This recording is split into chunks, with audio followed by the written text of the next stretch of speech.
Welcome to the Secret Math of Money. This show is meant for entertainment purposes only. I hold no financial certifications or information that is not generally available. No guarantees are stated or implied. It is your money, and you are responsible for any decisions you make regarding it. Good morning, everybody. Today is Saturday, July 8th, 2017, and this is the Secret Math of Money, presented by Evil Bunny Consulting. I'm your host, Tyrone Griffin, and this week on this show, we discuss all the things that we should have learned in high school but weren't taught. Thank you, everybody, for tuning in again. As usual, I appreciate it. First, I'm doing hot yoga, and oh my gosh, I did it this morning. And so if I'm sweating, because my body is still remembering what it's like in that room. So I apologize for that. So let's talk about this week's topic. Let's get right into it. We're talking about investment options. Okay, what are the different things, investment products that you can invest in? I am not going to recommend anything. I am not a financial advisor. Anything I say on this show is just my opinion. Take it as infotainment, if you will. I'm just going to talk about the different options. I'm going to say what I feel are the pros and cons of them and what you need to be aware of. But again, I'm not selling any products. I'm not endorsing any products. I'm not endorsing any companies. Okay? Invest at your own risk. I just want you to know about them. So first thing, before we start talking about all the different types of investment options you have, first question is, why are there so many investment options? A couple of months ago, we talked about risk and what is risk. And to summarize that real quick, there is no absolute scale for risk. Risk is relative based on other things. You know, X asset or X product is riskier than Y product. Okay, so they're based on where other things are. Now here's the issue. Risk is about probability. Okay, risk is about hypothetical situation. I got a line of people. I walk up to the first one, smack him in the side of the head. I walk over to the second person. I raise my hand. What's the probability that that person will move before I smack? Okay, probably 100%. Third person, probably still 100%. Let me get down to the 290th person. Maybe they didn't see what I did to the first person, or maybe they did and they like to get smacked. You don't know. So that's the thing. Risk is about probability. What's the likelihood of X happening? That is up to interpretation. Okay. Back in the 80s and 90s, there was a guy named Mike Milken, made a ton of money on junk bonds. We'll talk about bonds today too. But he made money on junk bonds. And it was all about the perceived risk. When you use your credit card, there's a certain level of risk that the credit card issuing company is taking. When you go to a bookie, okay, there's a certain level of risk. See, the thing is, before we talk about investment options, what is an investment? An investment to me is anytime you put money into something and expect to get more back, or there's a possibility that you will get more back. Talking about the local bookie. The bookie loans you $1,000 and then he tells you, here's the terms. You got to pay me back this much a week for whatever, and then you pay me back the total, or this is how much you got to pay. He's giving you $1,000. He's an investor in you. Okay, and he's expecting to get more than his $1,000 back. Okay, when you use your credit card, the same thing. The credit card agency is saying, we're going to give you $1,000 to buy this TV or whatever. You're going to pay us back $1,000 plus. When you get a mortgage, the mortgage company is investing in you.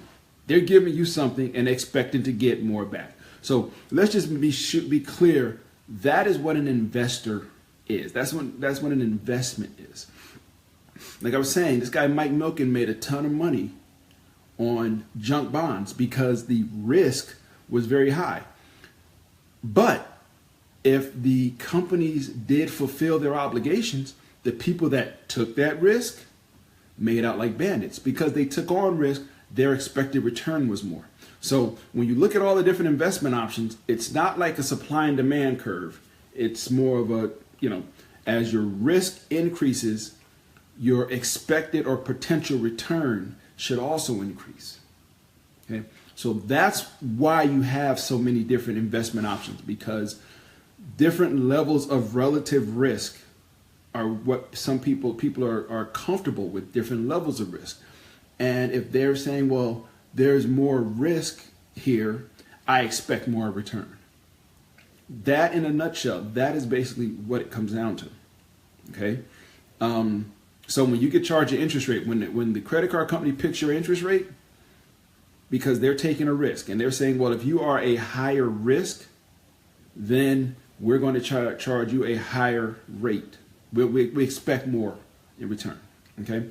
So all that aside, I printed off a couple of nice charts. I can't show them to you because they're probably copyrighted, and I'm not into getting into that. But I saw this thing called the investment pyramid. It goes from low risk, limited risk, moderate risk to higher risk. So let's talk about what are the potential investment tools at lower risk. Your savings account, your checking account. The bank is giving you a 1% interest, so technically it is an investment. If you gave them $1,000 and come back 5 years later, you would have $1,000.50. So technically that's an investment. That return they're giving you of 0.1% or whatever, frankly, because they can, but your money is relatively safe. It's backed by the bank. It's backed by the government. The government guarantees up to $250,000 that if the bank goes under and you lose up to that amount, we'll cover it. Okay, so your risk of default, of not getting your money back, is relatively low, because the government is insuring it. Now, do governments go under? Yeah. Governments go under. Governments default. I think U.S. we defaulted about 3 or 4 years ago. We defaulted on some loans, and it shook everybody. It freaked everybody out because we defaulted. And so it happens. The likelihood of it happening, I'm one of those people that say, well, it's a very low likelihood. I'm like, well, either it will or it won't. 50-50. Either it will or it won't. You can put in all kinds of factors. Again, I'm going through all this because that's what's involved in investing. Those are the things that are involved in deciding what investment is right for you. And also, I had to sneeze. Wait a minute. Okay, it'll come. But I'm sorry. You got to sneeze and you feel it, but it won't come. So anyway, those are all the things that are involved in that. So savings account and checking account, very low risk because it's backed by the bank. Fly-by-night bank down the corner probably has a higher risk of default than one of the big banks. Okay? That's why people use some of the big banks, But then too, the big banks have trouble. A couple of months ago, Wells Fargo had a big mess. Okay? So, you got to be careful. And what you're giving up for that relative safety, some people are fine with that. Some people, I want my money safe. It's safer than if it were under the mattress. Yeah, you got that safety, but for that safety, you're getting no return.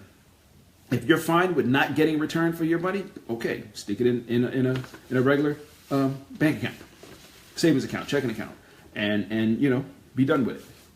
So, a little bit up the chain, there's something called money market accounts.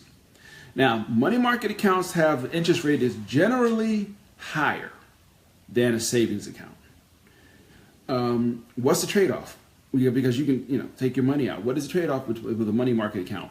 Well, you got to have more money in there. So for a bank account, maybe you can have 15, 20 bucks in there, and you got an account. With a money market, you may have to keep $1,000, $2,000, $10,000, in that account. You have to keep a minimum of that much in the account to get this higher interest. Now, we talked about banking a couple of months ago, and how it works. Why do you think they want you to keep a minimum balance of X? Reason is because they're investing that money. So say you got a $10,000 money market, and you're going to get 4% on it, just throwing a number out there. But you got to keep a minimum of $10,000. Remember, your 10,000 is just on somebody's spreadsheet somewhere. It's literally not sitting in the vault, okay, with your name on it, with a little ribbon on it. The bank is taking that money and they're investing it. Sweat on me. They're investing that money. Now, what they're trying to do is make more than 4% on that money. So if they got to pay you 4% and they can find a place to invest your money, if they can make a return of 6, 8, 10%, they're keeping the difference. They're giving you your 4% because that's what they promised you. That's how it works. So for a money market, yeah, you're going to get more, a higher interest rate, but you're going to have to keep more money with them. So your liquidity is diminished. You might have, you might get 8% if you have $100,000 in a money market. You give you 8%. Don't drop it below the 100,000. So you basically got to put your money there and leave it. What are the risks of that? Well, they're insured just like, I believe they're insured just like a regular savings account. But you do not have the flexibility to get your own money. If you need that, if you have money that you don't need, okay, well, put it there and leave it. But if you end up having to come back and get your money for some reason and you drop it below that account minimum, then you might have a problem. Now, some of these money market accounts will give you a checkbook and you can just write checks. Okay. So it's like a checking account, but again, don't drop it below that minimum. Now, again, savings accounts have the same thing sometimes. They might say, well, if you have direct deposit, we will waive the minimum required amount. But if you don't have direct deposit, well, you got to keep $500 in this account. And think about it. They'll say, well, because, it costs us, if you keep less than that, we're going to charge you a service fee because it costs us to service it. No, it don't. You got those numbers on a spreadsheet. I'm sorry. I work with Excel all day. Okay. It's a spreadsheet. It's somebody with your name, little number. Boom. It don't cost that much. It don't cost you $24 to go see a teller. No, it doesn't. It doesn't. I'm sorry, it doesn't. Anyway, so you got savings accounts, then you got a money market account. Next up the ladder is something called the CD, or the certificate of deposit. Now, what's a CD? It's, from your standpoint, you're just giving the bank your money. Certificate of deposit says, okay, you leave us this money for 6 months, 4 months, whatever the time period is. You leave us this money, and in 4 months or 6 months or whatever, we will give you back more money. So you might get 5% or whatever on a CD. I mean, last time I checked, CDs were, their interest rates weren't that great. Again, you have to balance that as an investor. Do you want to get a CD, or do you want to get a savings account? Do you want to get a money market? A CD is, say if you got a 6-month CD, you buy a 6-month CD for $1,000. They're going to give you 6% interest. In 6 months, you go back and you pull out, they give you a check for $1,000 plus 6%, which is $60. Okay. But for that 6 months, your money was gone. It was gone, and at the end of that 6 months, they'll give it to you back.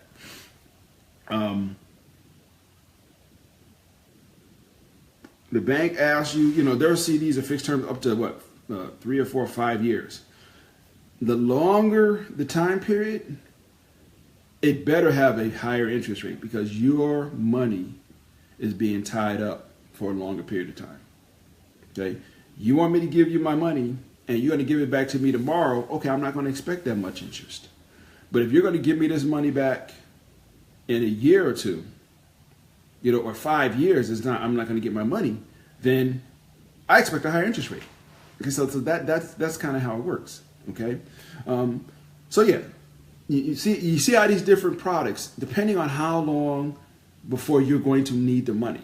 If you need real, true liquidity, you go with a savings account. If you got a block of money that you can put away for a while and not touch it, you might want to go with a money market or a CD, depending on what do you think you're going to need the money, how, and how long before you need the money.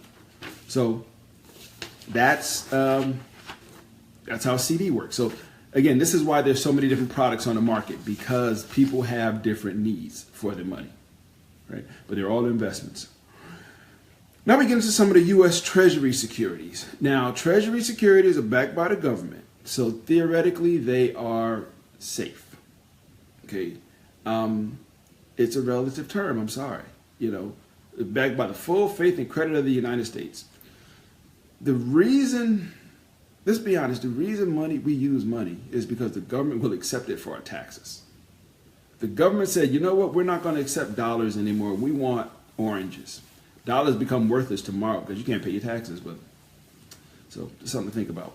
But when you get into United States securities, and there's a bunch of them, they got Treasury securities, they got T-bills, T-notes, T-bonds, savings bonds. And we'll talk about each of those things a little bit. Okay, so let's talk about a Treasury security, a Treasury bill. Matures in one year or less, and they don't pay interest until maturity. And now these bills are sold at a discount. So say, for example, you got $1,000 T-bill. You buy it. You're not going to buy it for $1,000. You're going to buy it for 900 and something. And you'll get $1,000 back. That difference in what you spent for it and what you're getting back is your interest. See, that's how they work. It's not like you give them $1,000 and they give you $1,000 plus interest. No, you give them 900 and something, and then they give you back 1,000. They can mature in 2 to 10 years. They will pay you some interest with a coupon payment. Oh, no, I'm sorry, that's Treasury notes. I'm sorry, jumped around.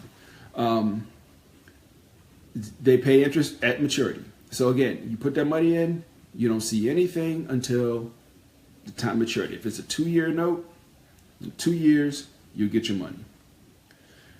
They're sold what we call, again, as a discount to what we call par value. Par value is what's the value stated on the coupon.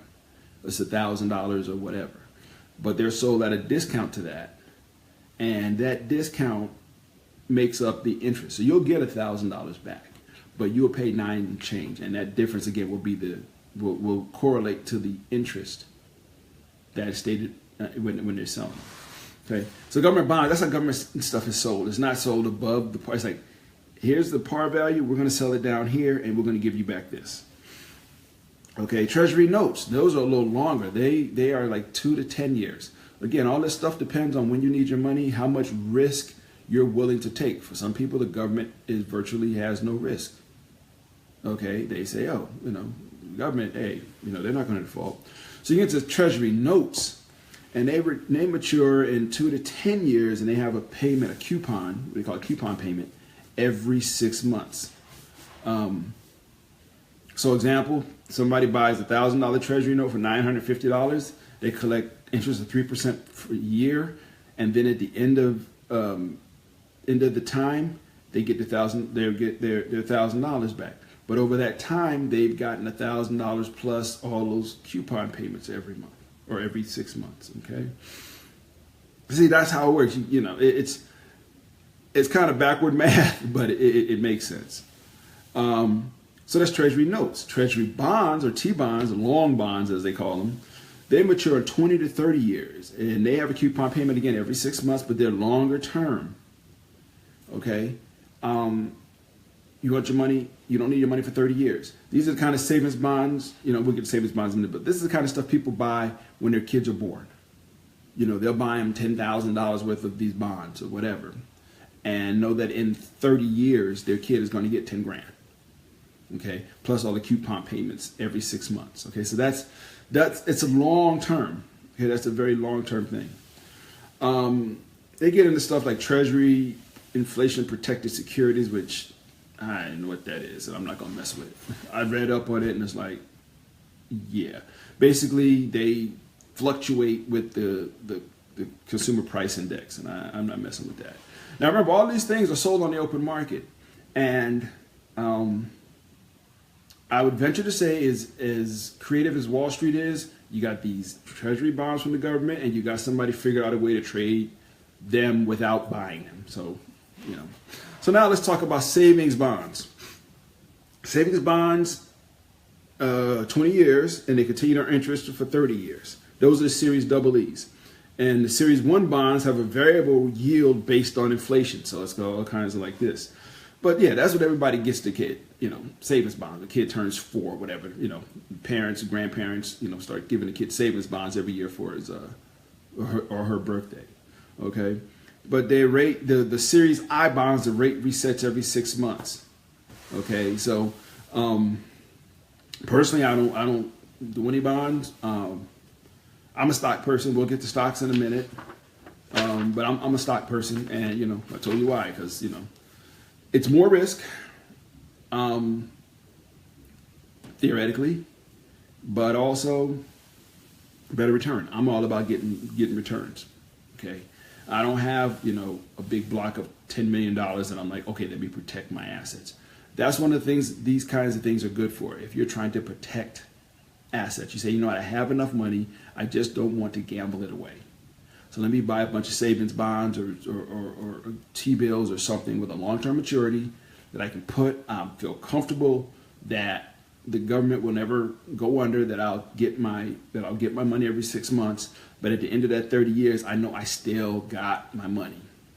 Okay, risk return again. The higher the risk, this way. The higher the risk, the higher the return's got to be. Okay, you would never invest in something where the risk is very high and the return is very low. It just doesn't make sense. Okay.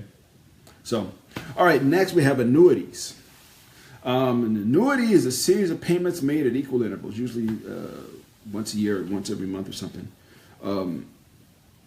Your monthly home mortgage payment, that's an annuity. You're paying out to somebody else. So that's why people that are, can do it. They will buy a house, and then they'll buy an annuity because of the present value of money and all that. You could get, say, if you bought a $300,000 house, you could buy an annuity maybe for $260,000, $250,000 that would match your payments. So every month or whatever you get, or every once a year, whatever, you get enough money to make all your payments, and you wouldn't have to worry about it. This annuity I got over here, this annuity is perfectly matched with this obligation, which is my mortgage. They're perfectly matched. So every month when one is due, the other one's paying. And you never have to worry about your mortgage. But you got to come up with that $280,000 or whatever. But you buy that annuity, and you just your payments on the annuity cover your mortgage. That's one tactic that some people will use. So that's what an annuity is. You buy it, and then you're going to get money back for the next 20 or 30 years. Now we're getting into, about 7 minutes left. Now we're getting into stocks. And first thing up is mutual funds. Mutual funds are run by fund managers, and they have the benefit of diversifying. So a mutual fund will buy 20 or 30, however many stocks. So you're naturally diversified. And by diversified, instead of you buying one stock or buying all stocks that are technology related or all stocks that are car companies, instead of you spread your risk out. Yeah, you may buy Ford, GM, and Chrysler. You say, well, I'm pretty well diversified. Excuse me. Unless the car market crashes. Gas shoots up like it does every now and then, and all of a sudden people stop buying SUVs, and all their SUV sales tank. Then you got a problem, because all of those companies are going to get hit together. So that's why you diversify. You buy some car stocks. You buy some health companies, insurance companies. You might buy some grocery stores. You might buy some technology. You spread it out. That's what a mutual fund does for you. It does that spreading of the risk, of the wealth. It spreads it out so that if something happens in one sector, you won't get destroyed. The downside of mutual funds, and I've said this before, is you are going to pay that fund manager to manage that fund, whether he or she makes money for you or not. If they lose money, hypothetically, yeah, you can take your money out. But rest assured, they're going to get their fees out first. So their fees are based on how much they are managing. If that goes down, yeah, their fees go down. But when your fee goes from literally $500 million a year, or 50 million even, to be conservative, 50 million to 49 million, bummer. But that's the kind of money that fund managers can make on a fund. And how do they do that? Because again, their whole asset, their whole compensation is based on how much they have under management. Okay, and if they got $400 billion under management, and next year they got $397 billion, so they lost $3 billion. Okay, they're going to lose 1% of their fees, but they're going to get their fees. So that's, that's my own issue. That's one of the problems I've always had with funds, mutual funds. Next one up, the last one on the list is index funds.